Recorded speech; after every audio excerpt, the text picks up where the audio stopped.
perguntar qual filme mais nada a ver que tinha, né, assim, de ficção e fora da realidade, eu ia dizer Matrix alguns anos Mas a atrás. primeira vez que eu assisti, eu não vi que eles falam que é IA, né?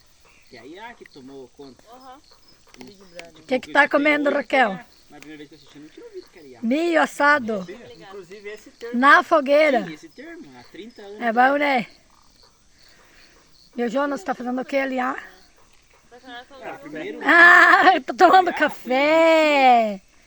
primeiro livro de... A Mariângela. Não só de livro. Eu tô falando na questão de pesquisa, porque o Google também é uma IA de certa forma. E eu tô aqui também, senão não apareço, né? Bom, mas só que é. Ah, e sobre a fotovoltaica também tem no filme, né? Tem. Que eles começaram